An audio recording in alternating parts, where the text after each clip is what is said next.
hem YouTube'da hem TikTok'ta efir atlayız.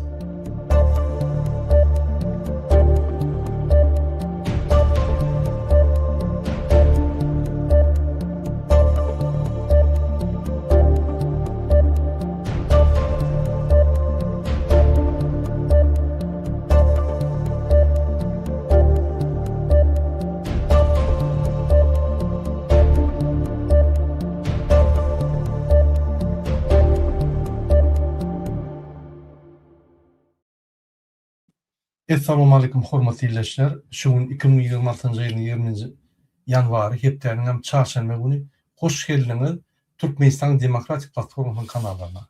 Hormatly izleyijiler, ine ýalnys teknik problem boldy, çykmadım, täzeden çykmaly boldum. Şuňky biziň gepleşigimiň temasy Türkmenistanyň gelin habarlary. Bizi TikTok'ta da görüpdiler. TikTok'taky biziň watandaşlarymyza köp salam, paylaşyň efiri. Köp habarlar işlerken dürlü habarlar. Yine bizim izleyicilerimiz Can Ediye Türkmenistan'dan Muradağa yine şuraya problemamız var deyip yani Türkmenistan'da Türkmeniye Kimya Devlet Kanserinin Guvluduz kombinatında yani geçen yılda ölümün cemi 100.000 tonunun kovrağı kadar var. Ondan sonra Türkmen Kimya Devlet Kanserini yani şoň ýagdaýy gatagır boldy.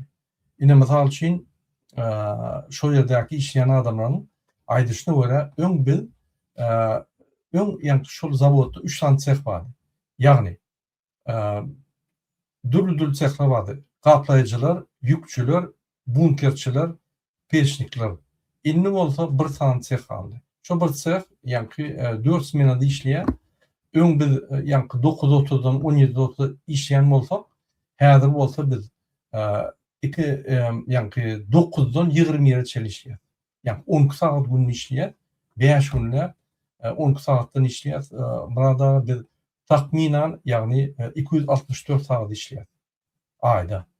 Yine normalde göre Türkmen zahmet ve iratı durmuş Tayyip'in Gormak Ministrinin yurdun ähli guramaları ve kerhanları için 2024 yılda yani iş vaktini tetkikleri standartlaştırdı. Standartlarını tasdikladi. Şo ýerde bildirişe görä 2024 ýyldan başlap ýagny 40 saatlyk iş hepdesi üçin 166 saat işlemeli.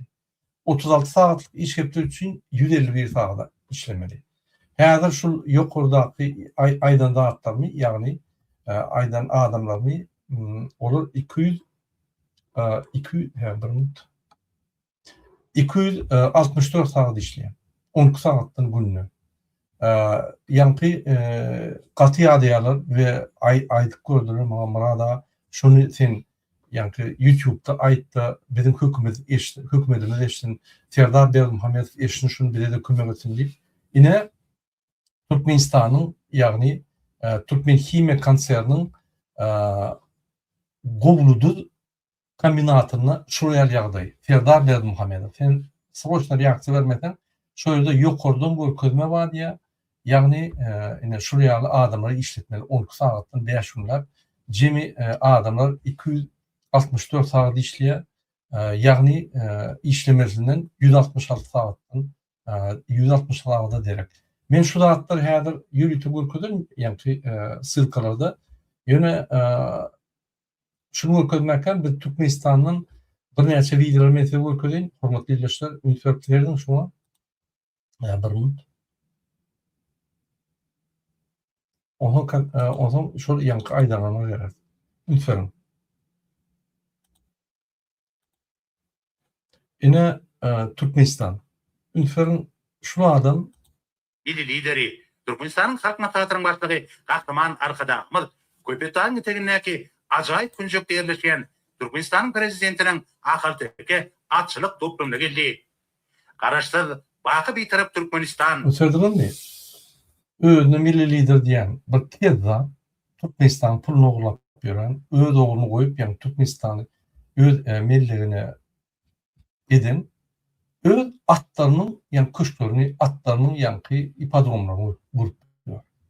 Halk kösünýär 45% daşynda ýene bir atýan o işi onu.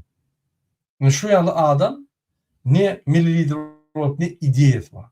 Prezident bolanyň ne programmasy bar. siyaset çökmüne ne siyaset programı, ne siyaset ideyesi. Hiç şahı düşünmeyen bir kezzap 18 yaş olan yal maşin sürüp basmıyor diye atların buraya pişiklerine, itlerine koşturup diyor. Bunu söyleyip mi şu? Biti wagty at muradın mekanı yılının kış pastanın heriki fırsatlarını daga teklerine ansan için tenekar Gördün mü? Atçılık etmeyle yolları. Sizin Aşgabat Daşoğlu yolunu gördün mü? Her kepte de yeni yalı avari adamı öyle. Her kepte de yeni yalı adamı can ver yaşıyordu. Bu o atlarını, pişiklerine, eşiklerine, eşeklerine yol oluşunu gördün mü? Di hava kurşağı emiri geldi. Nur bereket bilen gelen yağmurlu hava dağ gerçlerinin ak kara bürünlüğü bütün jöklerin ekoloji derecesinin hatta yukarıdan şertlendirdi.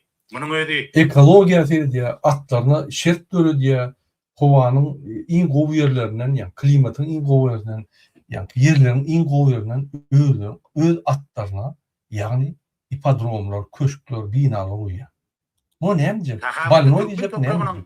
Her pasamaksız güzelliği eğdiğinin ve onun havasının yakımlı olyanlığının aydın nişanı nağı toplumda gözükçü diyen ornatarı Anna Medvedev, Türkmenistan'ın prezidentinin divanı. Yani şu adamı keza Berdimuhammed diye.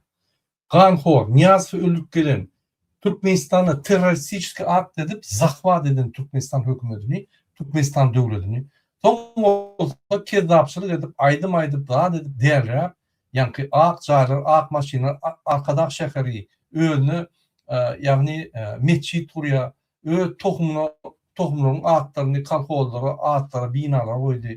Öl ecenin kakatını, Alkaş ecetini, yani Alkaş kakatını kahraman etti. Muzeyde şunun maşgalı yani tarih var o. Gayet Atabayev bir topur büyük vatandaşının uçunda vefat olan vatanımız, yurdumuz için vefat olan adamın ağıtları yoktur. Sizin Atabayev'in ağıtları yoktur. Şu kezzabın maşgalatının ağıtları var. Lütfen. Şu kezzab yadır Türkmenistan talap gören Ganhor, Niyaz Öldür'ün Ganhor. Lütfen. İş torunları Hazım Radov. Bulurum yankı muha edip yankı yallaklar şuna hizmet ediyorlar ve şu avatta Türkmenistan bütçesini yarıyor. Her senin arkasında firmalar var, milyarlar pul oluyorlar. Ne şu? Lütfen. Alkara Akarteka Açılık Asosiyasyası'nın vice-prezidenti Recepov arkadaş şehrindeki Ava Anayip Atlarını kuruyan yerine betonlarcıklarını, yankı küçük gülcağlarını ünförte diye. Bizde Türkmenistan'ı yolu yok. Biz Türkmenistan'la etrafları da giyilir yerler. Onun töreni o. Şu öz güncağı bilen, öz nimeti bilen bu Türkmenistan'ı cennete deyip gitmiyor. Yani şunun için şunu tutup kezzabı bizim pulumuza ediyor şu hatları. Tutup biz cenayete çekmeli. adındaki Açılık Akademiyası'nın rektörü Bayram Durduyev Atçı anandan Atçılık akademiyetini etti. Atları yankı Türkmen adamlardan yok etti. Düşür yerler bu. Neye mi işle yapıyor bu karanlığa? vazifelerin bir zaydır şvarada giyinişleyin malumatlar verdiler. Belirlenmişyali Türkmenistan'ın prezidentinin Akarteka Açılık toplumunun çayırında yayınlanan Yine görülemok şunu yankı şunun için gıysallar yayınlar. İnniki videoda seyretmelerdiniz yine şol atçılık nimetini. Arkitektörü kahraman arkadağımını karamaklı. Türkmenistan'ın at kalan architektör. Architektörü bölümünü çok görmedik. Architektörü düşünmeyen adam at kalan architektör. Kahramançılık et görmeden adam iki yere kahraman.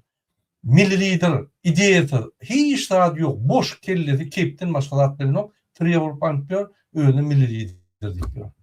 Halkını diretmeyen, halkını kömür etmeyen, halk masadının içinde bir topar yallaklar kalıp pensiyanı köpeltmeyen şu pulları öz arkadaş şehrine, atlarına, pişiklerine, eşeklerine topluyor. Bunu seyredin. Toplumu Cumhurbaşkanı Yine şunu kezzap Kur'an-ı Bermuhammed diye. İşlerinde malumat veriyen Daşın kezzaplarım yani onu absurd edeceğim. Ne dedim? Şuraya sizin köçörümüz çılgı edip daha edip gelip velayetimize hukuk gördü mü? Yok. Aşgabat Daşoğlu yolunu hukuk gördü mü? Yok. Marçazo yolunu hukuk gördü mü? Yok. Çercur Daşoğlu yolunu hukuk gördü mü? Yok. Vurmadı. Ne yapmış kursun? İmzi motiv. Protesto olanlar. Şuna karşı yani kraytmalı olanlar. Şuna karşı hareket etmeli olanlar imzi motiv. Ay yok. Koşulmalılar. Hediye etmiyor bunu. Bu tamam. Yani hurmatly prezidenti bilen Elbette. çarşylygy itaatynda toplumun Yine binalarını bunun maşenlikler daşdurunaki özüne parafor Uygunun etil şägini abadanlaşdyrmak paraforun daşında. Yine bu kadrları men köp görkezmeye görsem kaytarasım geliyor. Indi kadrı dedim hormatly izleşler şul yani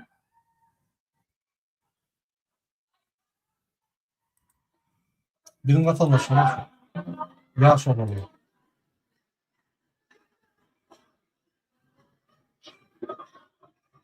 Yine halk ayırıldı.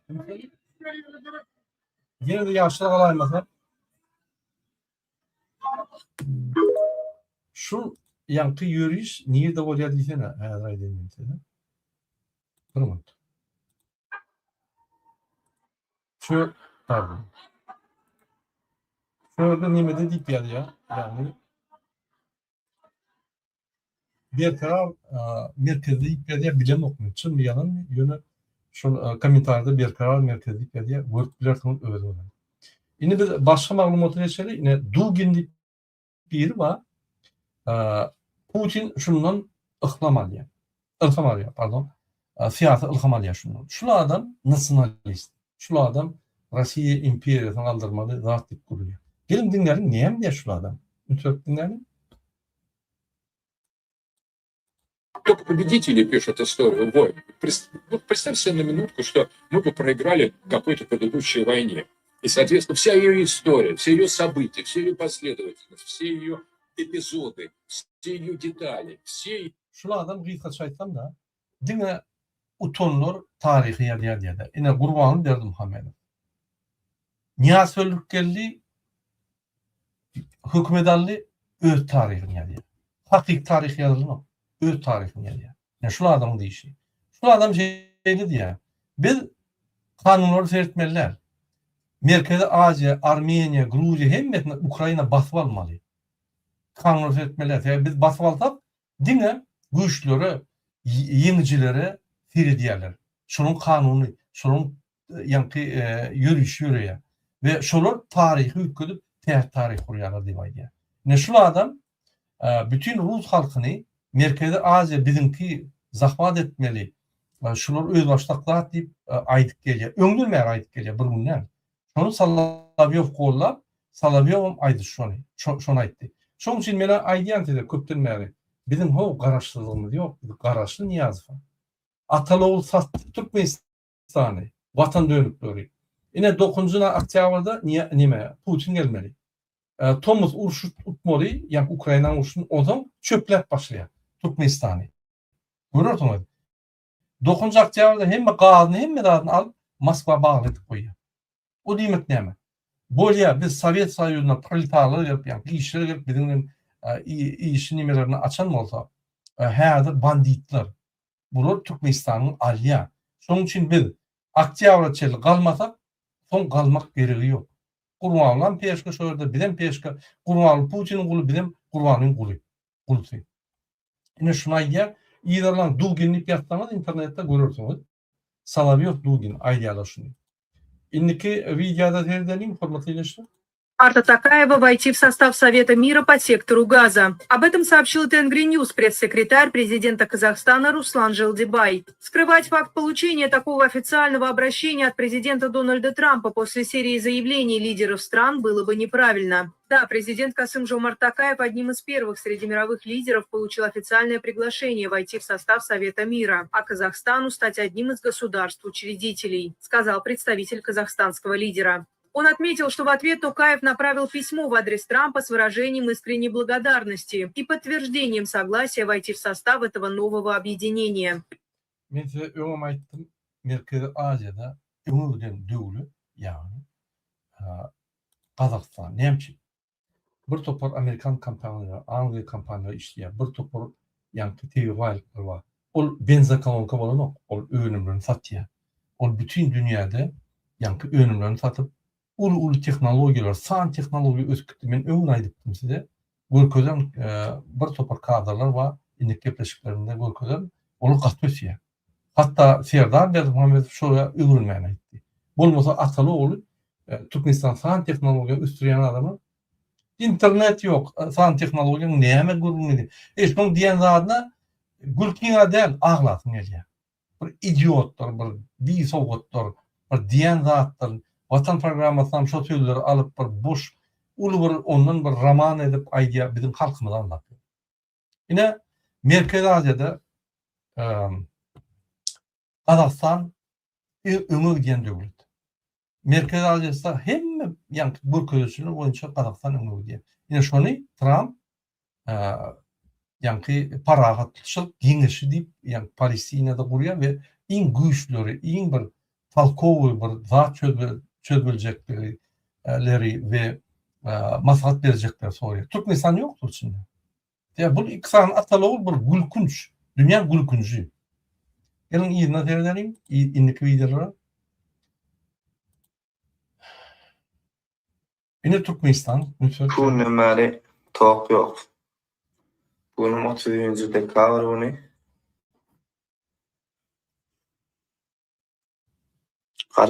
Karastık hiç tok yanmadı. Sağ açıklamalı oldu.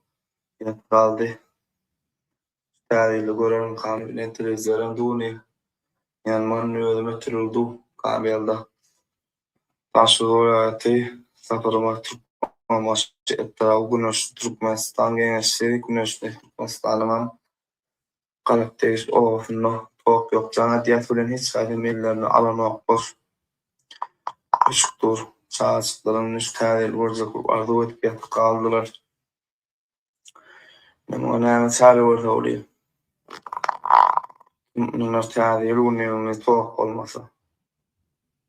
Doğru yayan vatandaşımız ümsörün. Men ýalňyja size görkezdim. At buraya eşekleri, atlara, pişiklere Karastık hiç yok. Ümsörün. Bizim vatandaşlarımızda bolsa Swet ýok, daş oldu. Bolmasa biz öz ýanky elektroner gelmedi. Afganistana, Irana, Täwat Özbekistana eksport edýär. Näme içine oglanok bu? İçine olmadan näme pişikleri, etleri, eşekleri, atları, kuşları opýarsyň. Oradaki yollar, oradaki zatlar, o orada yok. Bizi halkı hata eden o şularda men size aýdaýyn. Ulan bir Muhammedow. Ananmadamız ine derdim. Ine bu köýünse yeni bir ýerde ünsür çerdim.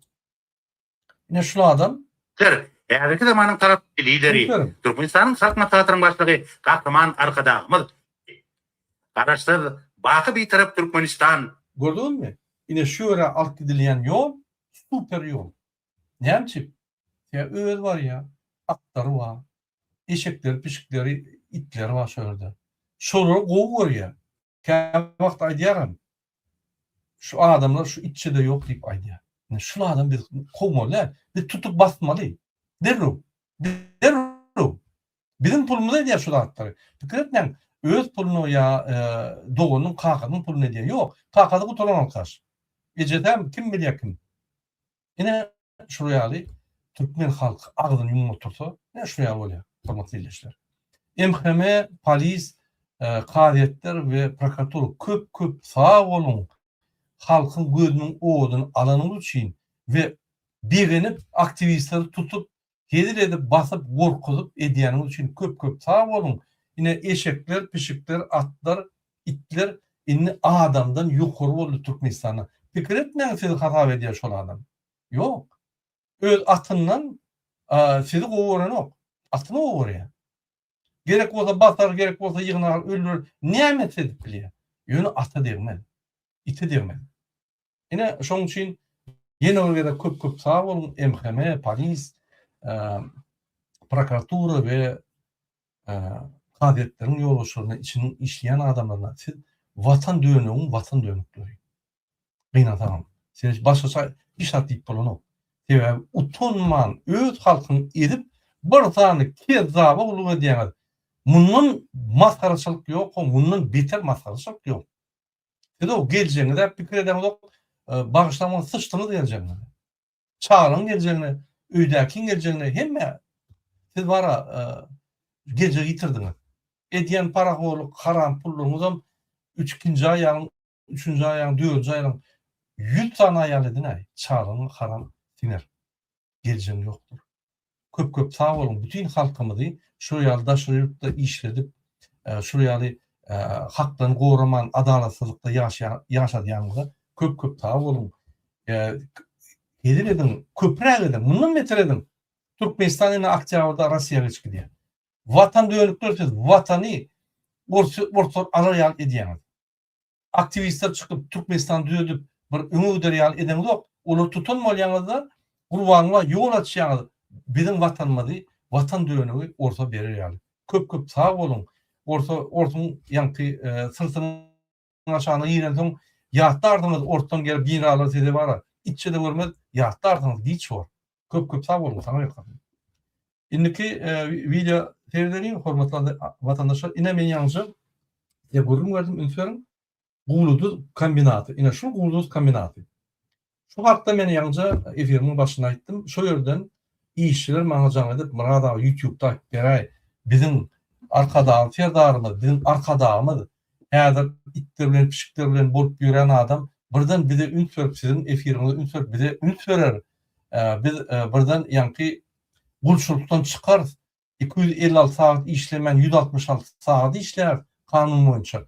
Şunu aydın bir nämetçemiz bilen o iş yok. Şondan bitirsek zavodlar, fabrika yapılıp ýör. Nämetçemiz bilen zok diýip maşgalarymyzy naharlamaly. Bizim alajymyz ýok diýip haýyş etdiler. Ine men ýaňlantyryam şo sözlerini. Şoň sözlerini. Ine şu kombinat ine şu ýerde ýerleşýär. Ünsüň ine Türkmenbaşy ine pardon, ine Türkmenbaşy şäheri şu ýerlerde. Ine Balkana var. Ine Türkmenbaşy, ine şu ýerde de şu ýanky zawod ýerleşýär. Ünsüň ine kombinat Guluduz. Şuraya ýazyrsek ine has ýakyn bolýar. Ine şu ýerde adamlar işleýär. Gidip şu kynçylyklarda, şu ýerlerde, ýanky kyn ýerlerde, ýanky ünsüň kyn ýerlerde ýaşap, kyn ýerlerde işläp ýörler, kösenip ine şu zawodda. Ünsüň tapkyrýar. Hiç ýeri uslowy ýok şu ýerde. Klimadan kän gowdal, uslowy da ýok. O zaman himik klimada işleýärler, o ýerden dähirlenýärler, ýagdaýlar gatgyn.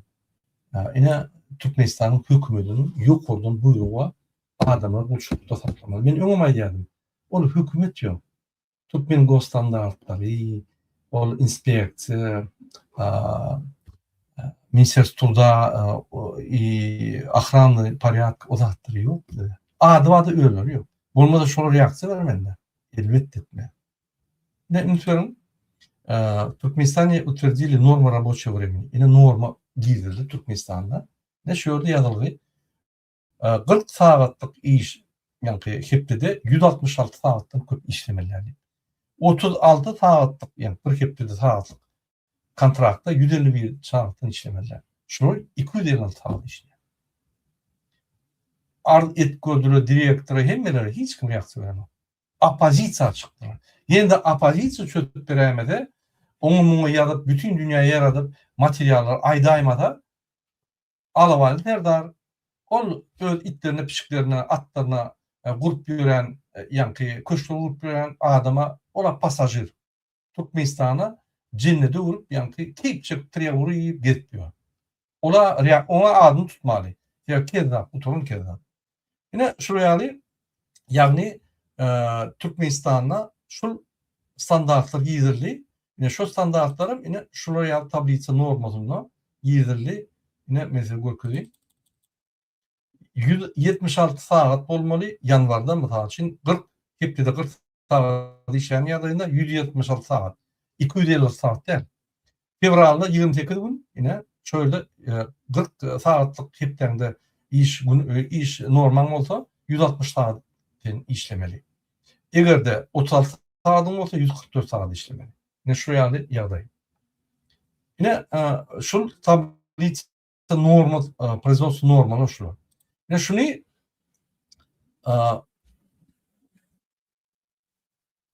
profesyonel başlygy şunu kontrol etmeli. Şu haçanla işçiler näärde bolsa şolu professional bolýar.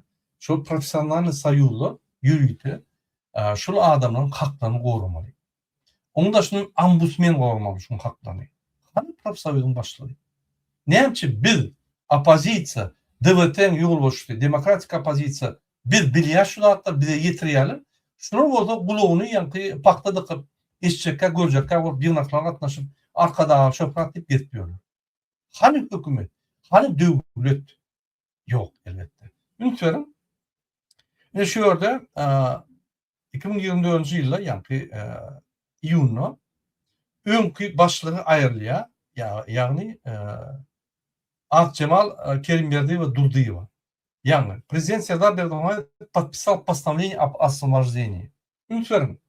Profsoyuz bul bir jemgyýet gurma. Prezidentiň dahaly ýok, milli lideriň dahaly ýok, hiç kim dahaly ýok. Jemgyýet gurma bolany özünden emele gelýän, öz işlerini alyp barýar. Ine mysal üçin DVT halk hareketi jemgyýet gurma. Macron biz açalmada habary ýok. Bizim başlığımızda çalışıp bilen o.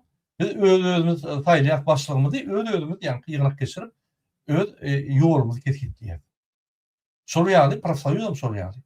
Ýöne prezident karar çykarýar, şunun başlygyny aýyp, täze başlygyny goýmana. Ünitlerim.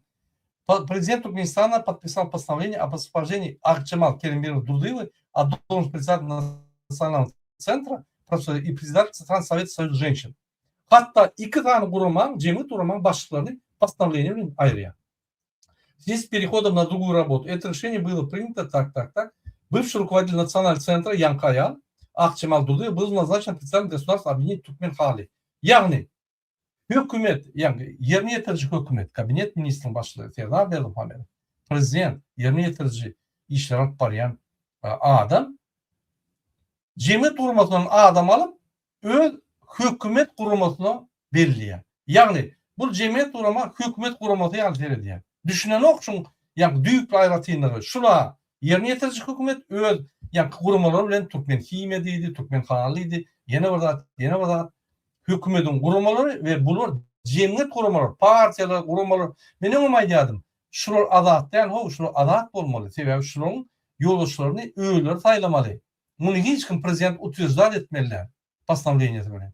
Öğüleri yani prezident karar değil, öğüt kararları ve netice yürümeli adamlar. Ben şu için diyeceğim. Biz de partiyalar klon. O prezident karar çıkarıyor. Partiyanın başkanı çalışmanı. O gülkünç. Ya da cemiyet kurumanın başkanı çalışmanı. Gülkünç. Şunun için diyeceğim. Şöyle iki tane bir soğutçuluklu Türkmenistan'ın var ya. Bu duru zattır. Hiç bir yankı koşulmalarla atlar. Macron gelip devletin halk hareketinin yol boşluğunu çalışan o işem yok. Bir diğer neyse kurumu var. Ya Profsoyuz'un kurumasını çalışan o. Profsoyuzlar Macron'a karşı yırnak geçiriyorlar. Protesto geçiriyorlar. Görüşüyorlar. Hiç hal edilen yok. Bu olmadı başına ayrıldı yankı Türkmenistan prezidenti ya. Yok edilen o. Ya ayrı değil. Olur nizavisim. Adam. Bulmalı tam şöyle. Şunun için o Profsoyuz diyorlar. Profesyonel sayılı yani işçilerin sayıları. İnne klimat edelim. Organizatsiya Gражданского общества. Şöyle yazıldı. Ünitlerim. Türkmenistan'la yani cemiyet kuruluşu neyel kuruluyor deyip yazıldı. Ünitlerim. Profesyonel sayılı. Türkmenistan'la. Yani kurumu. Türkменистан президентinin karar çıkarım kuruması. Ünitlerim. Профессиональный союз Туркменистана является самостоятельными общественными организациями, добровольно создаваемыми гражданами для представления и защиты трудовых и связанных с ними других социально-экономических прав. Şunlar bir taraf, bu karışıklar hükümede, bunlar öğüleri sayılıyor ve öğüleri yani cemiyet kuruması kurup adamların haklarını yani iş haklarını koruyan kuruma deyip ayırıyor. Yani şu vakitte prezident karar çıkarıyor bunun başlıklarını ayırmak için. Kısa diyor. Ben bir soğuk mu juristler yok mu? Konstitusiyon suud yok mu Türkmenistan'ın? Şunun kararlarını stop ho. Sen neye mi karar çıkarıyorsun? Sen o oblasta girmeyene hakkınız yok ho. Gel onu sen yani cemiyet kurma olsun, ayal gıydan hareketi ya yine var da körlerin ki invalidlerin ki onu da sen başlarına çalış. Kararın oluyor. Türkmenistan. Ben ömrümü diyen hükümet yok Türkmenistan'da. İndikatör edelim. Profesyonel inspeksiya. Hükman iş inspeksiyası olmalı. Gelip bağırlamalı. Başlığı yani hükümet olsun, neme olsun başlığı eğer bir iş verilen standartları tereden okuyun. Doğru değil mi? Doğru. Yine şöyle yazılıyor. Şoň inspeksiyon kanunlar var, kararlar var, statyalar var. Şoň edatına bular hareket edýärler. Hükman gelip reaksiya bermediler. Duruzmalar başlygyny, prezidentde hat ýazmadylar. Ine senin ýa kabinet meclisiniň başlygy ine sen Türkmen himya konserniňe ine şu ýaly boldu kombinatyna şu ýaly uly jinayet işleri bolýar. Şunu üntermeli administratif ýa çärler almaly ýa jinayetçiler çağırmaly diýip aýt bilýär. Reaksiya ýok. Yine opozisiya köp sağ bolsun. Biz aýdamadan başga aýdan ýok. İnternetin Министерство труда и социальной защиты населения. Yani Türkmenistan'ın iş hakları boyunca ve sosyal koru boyunca adamların yüzde ministersi var. Onun ministersi var. Şular aylan yürümeli, kömek etmeli, normalı çıkarmalı, normalın yerine yetişini bağlamalı, hemen adilmeli. Etmeli. Eğer de şu olmasa prokuratura kat yazıp cinayete çekmeli şu adamı. Ümit verin. Benimle kontakt var şu işçilerle. Ünitler şu adamı kanun etatına eğer de Serdar Berdimuhamedov kanunçu bolyan bolsa, eğer de Serdar Berdimuhamedov Türkmenistan kanunu konstitusiya hormat koyan bolsa, ünitlerin onunla Serdar Berdimuhamedov şunu yankı prokuratura verip prokuratura şunu karar çıkarmalı. Anladın mı? Yine konstitusiyanın garantı kim? Prezident saylovlarda halkın setlerini oğurlan kezzap kakası tarafından Türkmenistan'ın prezident vazifesini soğuk tökmününe alan Türkmenistan'ın bir kanun prezidenti Serdar Berdimuhamedov sözsüzden aýdyberin. Türkmenistan'ın prezidentinin vazifesine girişmek bilen öz üstüme yüklenen beýik borçları, mukaddes ve ak yürekli, hormat bilen ve ýadawsuz yerine ýetirmäge, Türkmenistan'ın dowlet garaşsyzlygyny ve bitaraplyk hukuk ýagdaýyny goramaga, adamyň we raýatyň hukuklaryny ve azatlyklaryny hormatlamaga hemde goramaga, Türkmenistan'ın konstitusiýasyny berja etmäge we goramaga, ähli güýjümi we ukymy Türkmen halkynyň agdybirligine, onuň parahat durmuşyny goramak üçin bagş etmäge, Türkmenistanlaryň häzirki ve geljekki nesilleriň şöhratyny hassa bilente ötermekler üçin ähli mümkinçilikleri peýdalanmaga, Türkmen halkyna wepaly we dogruçul hyzmat etjekdigme dawraly kasam edýär. Aldamasana. Yürüge düştün aldap. Bütün dünyanı aldap. Türkmen halkını aldap yürüge düştün. Kasam edýän, kime kasam edýän? Türkmenlerin haklarını, gormany, şöhratlaryny ýokary galdyrmany. Şöhrat birbirinin bizden Türkmenliýden üstümizden bilýärler. Atalykyňyz, ataly ogulgyz. Ine şeýle hormatly ýerleşler, Türkmenistanyň prezidenti şunu hakykatdan ham polis, MHM, kadetler, prokuratura tutsak etmelidir şunu. Halkı goramaly. Konstitusiýany bozyan adam. Konstitusiýany garanti edip siz onu tutsak etmelidir. Yani hiç şart eden ok. Günlük konstitusiýany bozyan. Kakızıksın. Büdjetten pul varını ogulýar. Arkadaş şäherlerini gurýarlar. Halktan razyçylyk alyrlar mı? Yok. Ne yapyp gurýarlar? Ne yapyp 7,5 milyar şoňa goýarlar? Ne yapyp bizde ýollar bolan? Ne yapyp etraplarda geçer ýerler? Oğullarda ýaşy gaýta, ol içinde ýa suw düşýän bolýar. Ýolların içinde. Niye edýär? Men aýdym niye edýär? Polisiň başlygy Hıdyrov, Serdaryň klapdaşy hiç wagt polisiýada işläp görmedi. Gullugy bilmeýän adam. Ol oğuzlukda işleyen adam getirip koydu. Ne yapayım? Nadiyojny. Men aýdym eder. Kanun bozar. Men aýdym eder. Kanuny seyretmedi. MHM başlygy garnaşy, Hopsuzluk Kengeşiniň başlygy Öňkü Çaramanow, Mehri Dogonyň gyzy. Abarolan başlygy garnaşy. Muňa ýanky hemme tohumuny getiripdir. Gyzyny beripdir, akdygyny beripdir, Dogonyň ýary, ýene bir zat, şular 60'tan uğrak adam hükümetin yolbaşçıları. Bizde hükümet yok. Bizde hükümdarlık var. Berdimuhamedov meyitlerin hükümdarlığı var. Hurmatly vatandaşlar. Yarın men näde oldu yanılmasam yarın komentariyada. Ne şuraya bizde inspeksiya yani adamın haklarını koruyan inspeksiya yok. İndiki material şun başlığı ama Silap Muhammed Seyit Babayiç. Men ine Silap oýdurýan. Muhammed Seyit Babayiç. Siz ulu bir ministerstwanyň başlygy. Türkmenistanda iş haklaryny goýan we sosial maddi ýagdaýlary goýan ministerstwanyň adamyň ministerstwanyň ýoluşy ministr. Näçip adamlar arwaryny etdiler hiç kim terden o opozisiýa bizden şol sözlükler. Näçip siz öz işinizi edemler. Näçip siz ziyatkal bağlı eden kişi bol oradan pul alýarsynız ýoluşlardan we öz işinizi edemler.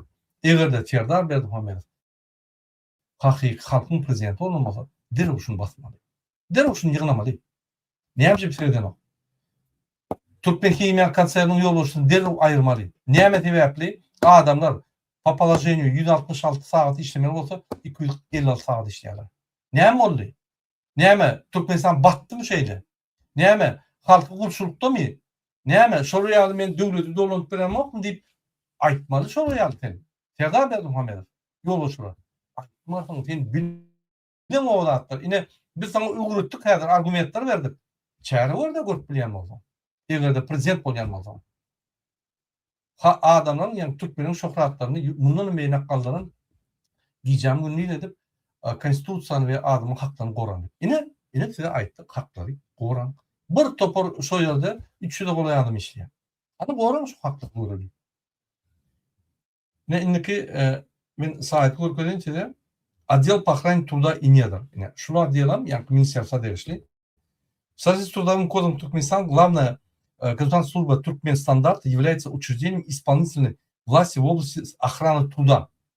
Шул грома исполнительный yerine yetirici guruma adamların yani işlerini şunu gorayan edaran yine исполнительный. Şunu kontrol etmeli, şunu inspeksiya etmeli.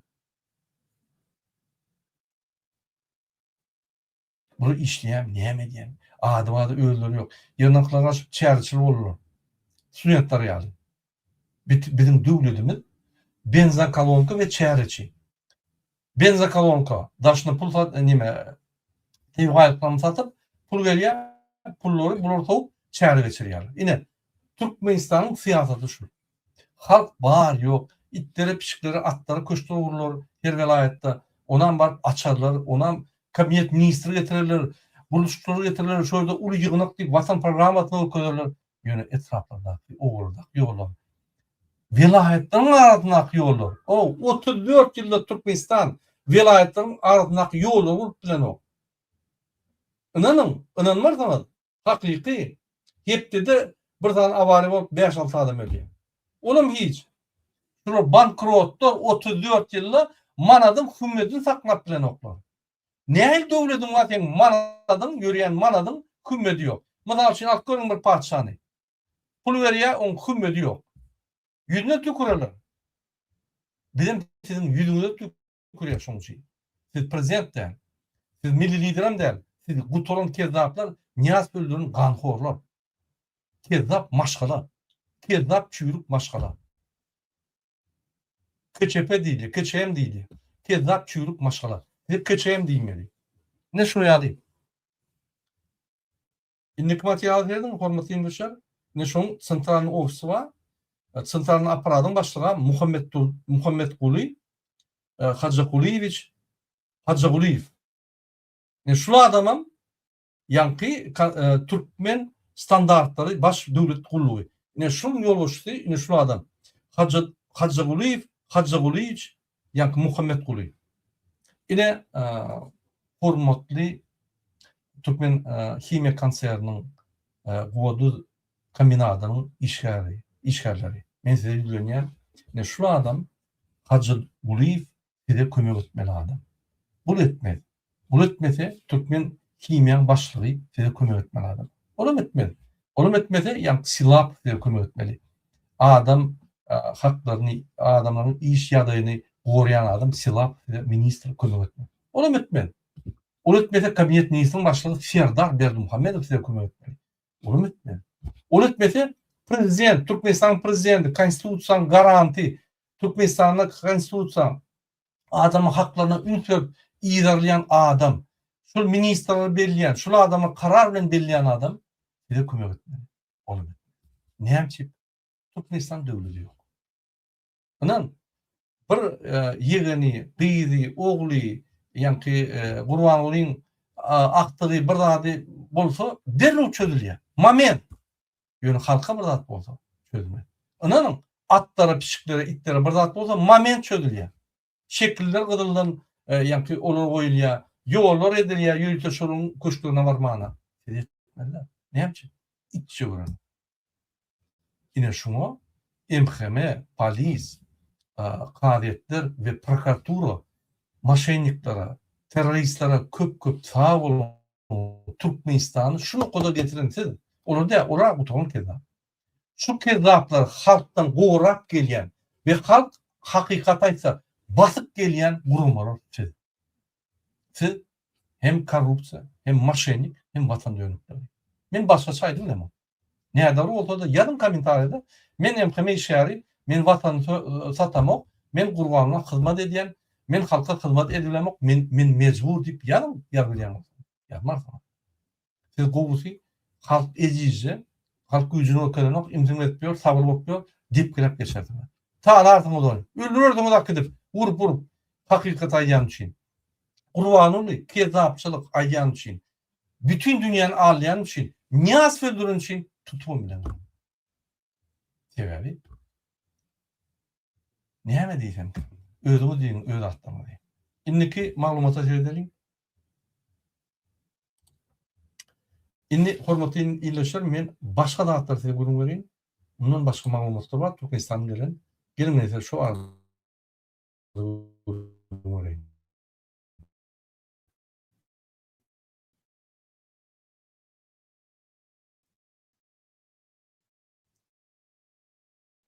Yani bir minut yetişecek olayım. Oluyor mu?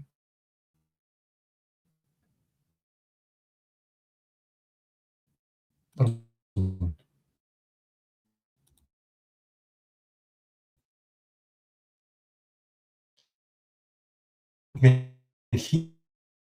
Kimyan kanserinin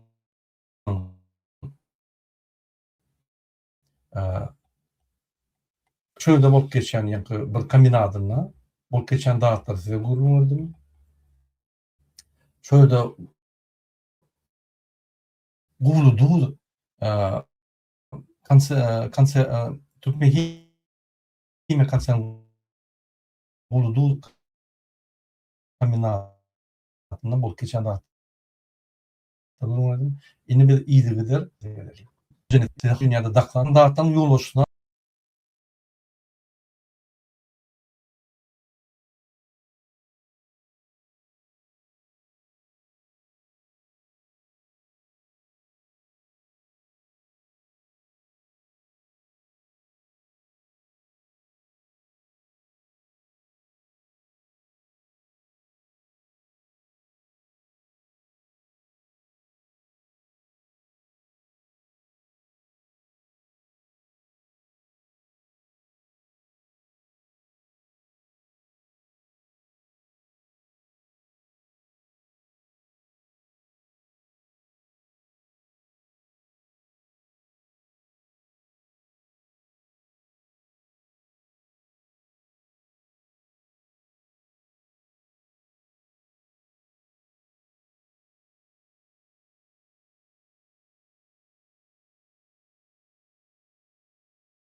Hormatly izleşler, internet gazetesi men bilemek nämişip ýöne ünsöpselerin şu kadro ünsöpselerin men aýdyşmaýaly.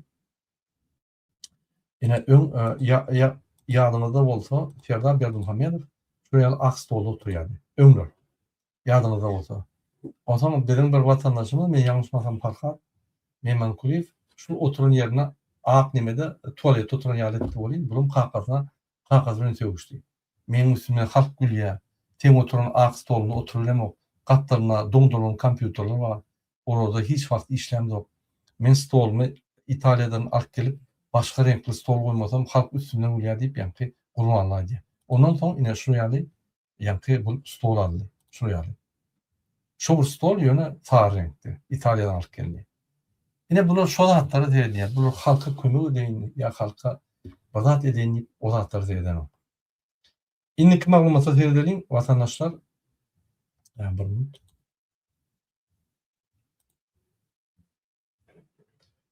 İnni men size başka bir maglumat öýtgeýin. Gaty wajyp maglumat. Bir minut.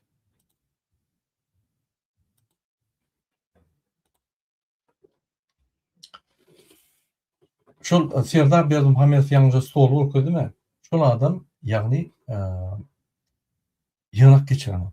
Sizin görýän montaj ýygnaklaryny men öýtgedim. 9 ýanwardaky ýygnaky berdim we 16 ýanwardaky ýygnaky berdim. Şu burada. Ýöne başga toralar serdildi diýip alýarlar. Ýygnak geçirmek. Näme wagt geçirýär? Ozaň oturup ýa-ni operatorlar bir topar videolar sepleşdirip montaj edýärler. Kabinet ministriniň ýygnaklaryny öňkü kabinet ministrinde ýaşaýar, Weşnagowyň ýanyňdaky nemede garanlaryny prezident köşküne geçirýär. Oraya uly ýygnaklar geçiren. Ine şoň üçin san tehnologiýa denen bolýar. Ýygnak geçiren. Tebe adamlar bilen gülüşip bilen näme diýmän bilen. Serdar Berdimuhammedow. Şoň üçin bize ekranda eşitiren. Mine derdim Putin'in diktator. Özbekistanyň kam Gazakstanyň ýygnak geçirenlerde eşitýäni de näme diýär? Näme gurulýany? По существу nokotlaryny goýup aýdýarlar. Siz şunu eşit gördüňizmi? Ya gurulmany eşit gördüňizmi? Bir tekstler okuýarlar boldy. Başga zat ýok. Ola Robocop, ölü Robocop. Ondan ýanynda ölüsün gelýär. Ine şo ýalda. Inniki maglumatly ýerleriň hormatly vatandaşlar, men öňe aýtdym Türkmenistan bankrot. Türkmenistan awgustdan başlap, üntüyorum. Şu awgustdan başlap pasober kömek pullary ýatyrjak bolýar. Men özüde görkezim öňkölek hemme pasoberler, pensiýalar hemme ýygnanynda 1.700.000 goly adam bolýar. Şonuň ýeşenok. Şoň 10% galdyran ýagdaýynda $3 milyon gerek. Pardon, 5 milyondan az pul gerek. Şu 5 milyon dolar tapma, pullar karna boş, pol, bankrot. Gelýän pullaryň ýarty, ýa-ni Hytaýyň berýän guruluşyk materiallary, zapçatlary boýunça ýapylýar. Ýardan pul meşgullanýar. İýler bütün dünýäde, Ýewropada gazy ol $3.800 satdy, arasda pulu. Hiç kim bartyr beren ok gada. Bunu şu bartyr edip görür. 80-nji ýyllaryň ýa-ni skemasy boýunça ýörep ýörler. Bunu satmam bilen o. Men ýene bular bütün dünýäni alap kreditler alıp 3 grupdan kredit alıp kaptalky döwletlerden alıp ýugurdy, batyrdylar. Indi pulum ýok. Indi näme diýerler? Ünsüyorum. Hemme pensiýalar alsam 1.700.000 adam. Şonu 3'e köpeltsem näçe bolýar? 5 milyon, 6 milyon diýelim. Onam 30'a köpeltsem $60 milyon. $60 milyon bir ýylda pensiýerler çağırlar hemmelerine $60 milyon. Sonra $60 milyon tapma pensiýerlerin pullaryny aýyp awgustdan başlap şonu dogry aýjak bolýarlar. Ol aýal maşgala çağır aýal maşgalaryň hemmetini ýa-ni pensiýerlerini nimelerini aýjak bolýarlar. Biz şu material boýunça ýene berip bir topar bizde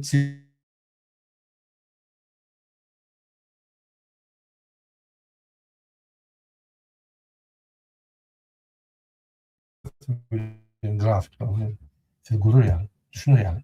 O näme oýlanýar? Ine ünsüyorum. Hökümette pul ýok. Bular arkada akşa bolýar 7,5 milyarda. Eyyam sarf edilen pullar. Bular 450 milyon dolara meçit kurýarlar. Ýöne şuň 60 milyon pulu ýok. Bir ýylyna öz halkyna pensiýa pasow tölenýär. Ýer bilen Türkmen halkynyň biri lideri, Türkmenistanyň halk maslahatynyň başlygy Gahraman Arkadagymyz Köpetağyň etegindäki ajaýyp günjekde ýerleşen Türkmenistanyň prezidenti. Ine şoň üçin şu ýagny adamlar, kezzaplar diňe pul gulamak bilen we öz behbitleri bilen sen halkyň pensiýasy bar, halkyň ýoly bar, Aşgabatda şow diýorlar, etraplarda, ogurlarda ýollar geçip kim oňa seredýär? Kim oňa seredýär? İtleri atlar bilen bular. Oğul näme kakasyn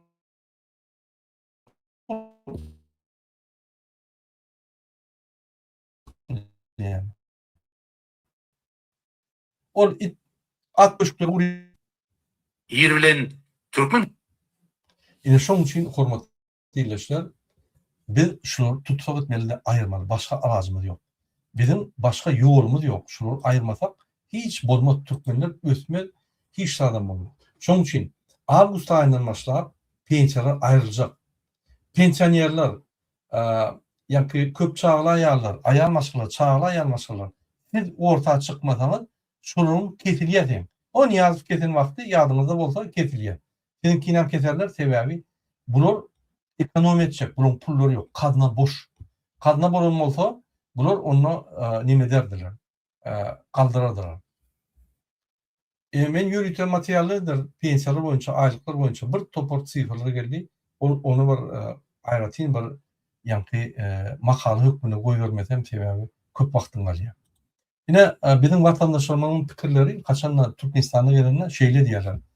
Murada biçilen maliýaly edepdirler. Daşýurtlaryň azatlygynyň şertlerini diňişlerinde yer bilen gök ýaly. Türkmenistana gelsen şu aýaň basaňdan talap başlaýar. Şunu sana adam ýaly ferden nokta, giletin neli nokta ýurduňa terk edip gidetin nelýär diýär. Para hadatma, asuda ýurdumyz ine. Bizim watandaşlarymyň aýýanlary. Men daşýurtlaryň aýýanlaryny aýdamagam. Olar wagty Türkmenistan ýaşar yer döwlet derli ýa. Indi hökümetde işleyen adamlar kaptör oynayarlar. 20 adam bolup aýlyň bir möçberini ortaga goýarlar. Şol puly 20'den bir alýar, öňe maşina alýar, jaý remont edýär. Ondan ikinji, üçüncü, 8-nji avadanlar ya bir gaçky diýär, ýani daşörde. Ya da şol üzülýär, ya da puly ýok, ya işten çykýar. Ana şol skema üzülýär. Şey dip görgürler, özünü finansiýal edip adamlar şert edip gezip ýörler. Başga araç ýok. Baltlara barsa almak kyn, bir toporum kreditleri var, bir toporum ipotekleri var, görgürler köse. Türkmen opozisiýasy size aýdýar, egerde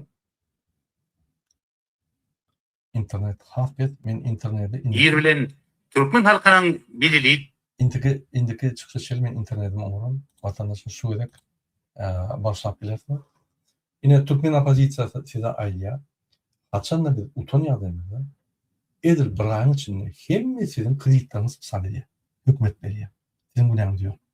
Yani mümkinçiliğiniz bermediler. Sizin ýanky kazanıp alýan pullaryňyzy, ulu meçhurdäki pullaryňyzy bular ogurlap daşýurtda çykardylar. Şoň üçin sizin gunaňyz ýok. Kreditler bermediler. Biz üzýär şol.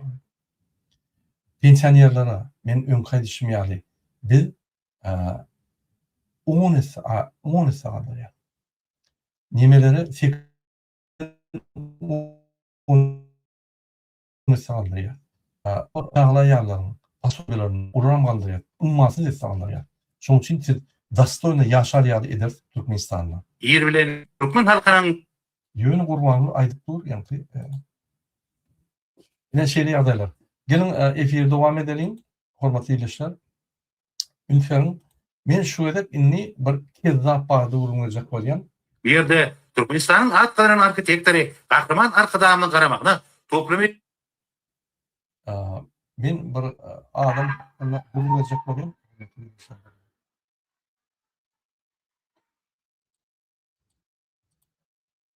Ine gurbanyň giýesi Şahar Amanow. Men şoň suratyny okudum size. Berdim şoňa. Ine. Bir minut.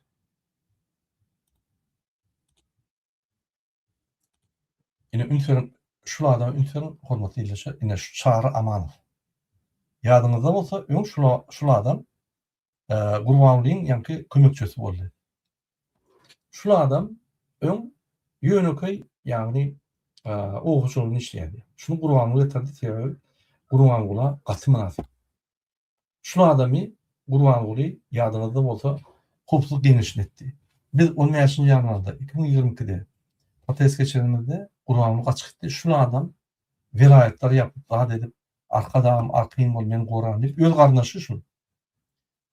Kiçi dogonyň, gyýy dogonyň mehri diýip bir dogonyň her şu çarama. Häzirim ýany işleýär. Ünferin şulardan mesela gurungaryň şu edýän iş haramlyklaryny. Şulardan milliarder.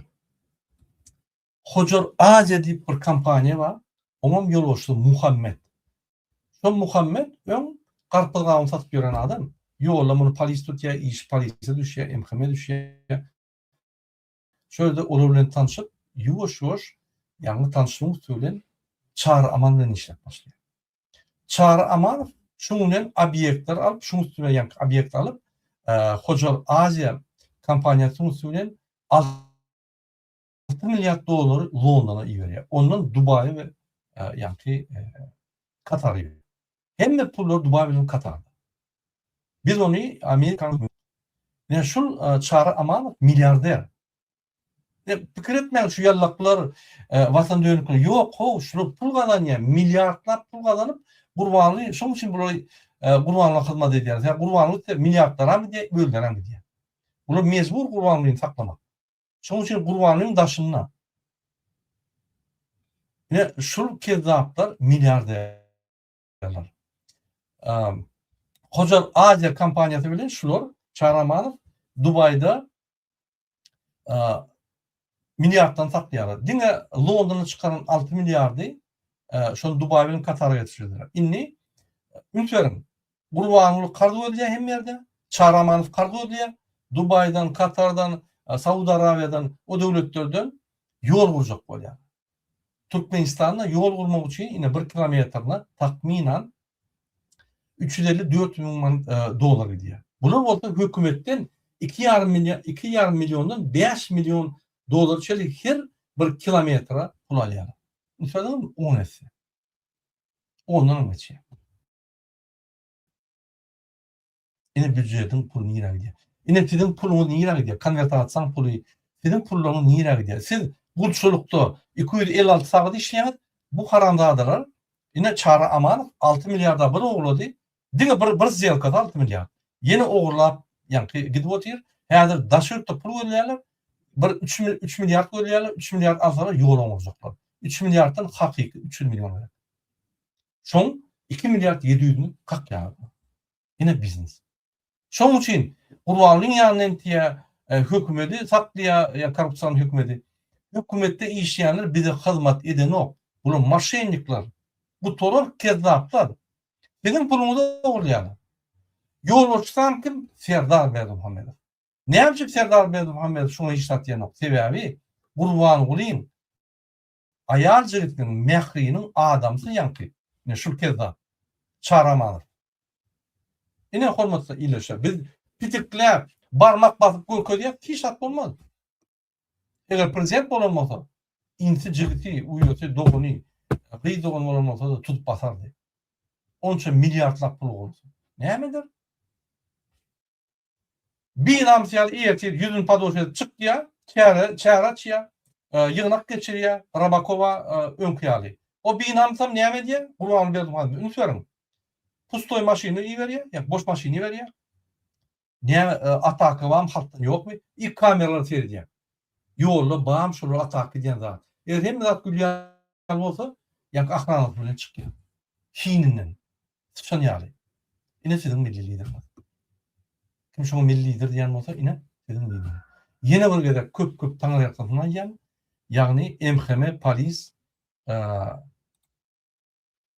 kadiýet we MHM polis kadiýet we prokuratur guluklaryna ulu hormatly sağ bolsun. Sebebi 34 ýylda siz halkyň gözüniň oğruna alamadyk we bir topar parahoru gorap Türkmenistan'ı veyran ettiniz. Katastrofa getirdiniz. Türkmenistan'ı Rusya tatlı ettiniz. Türkmenistan öz başlığı yok. Kimi gorap yordunuz? Haydi hükümeti gorap yordunuz. Dönükleri mi? Raşid Meriyadov, Gurbanlı Berdimuhamedov, Serdar Berdimuhamedov. Bunlar Rusya'nın kulları. Kimi gorap yordu? Hani Türkmenler, Türkmençilik ağzımızı doldurup, arak kaldırıp, yani ikinci, üçüncü, dördüncü ayağının yanına ara içemedi. Men vatanımı oruyan. Kimi oruyan? Vatan halktan var. Halkı kömek ediyen mi? Halkı talamançılar. Kardeşim biraz konuşma olur. Siz yağma kaldırarlar. Buyurursunuz. Hiç kim kömek edilmez. Yine şuraya alayım. Köp tangar yapkatın. Şuna getirdiğiniz için halkımı değil. Vatanımı değil. Bizim vatanımı gurubu bilmedik. Sizin hatırınızda. Sizin ediyen işiniz için vatanımı gurubu bilmedik. Yine. Bir zaplar, kahramanlar okuyor. Bir topar maşenlikler yurdu dolandırıyor. Bir topar maşenlikler yurdumuzu Rusya sattı. Bize hiç satlanmadı. Halkımız yurdun terk gidip bu. Yine sizin kazanan üstünlük olmaz. Şunun için köp tanrı yakasınlar. Sağ olun. Siz Türkmenistan'ın tarihinde birli adamlar olmaz. Birli kurumları olmaz. Sizi biz çarşambada duruşuna fundamentimiz bilen yıkmalı hem de adam. Teyden olmalı. Siz vatan dönükleri. Siz halk dönükleri. Yine şeyde, hürmetli izleyiciler, yine de materyal köp, yine vaktini çekti olan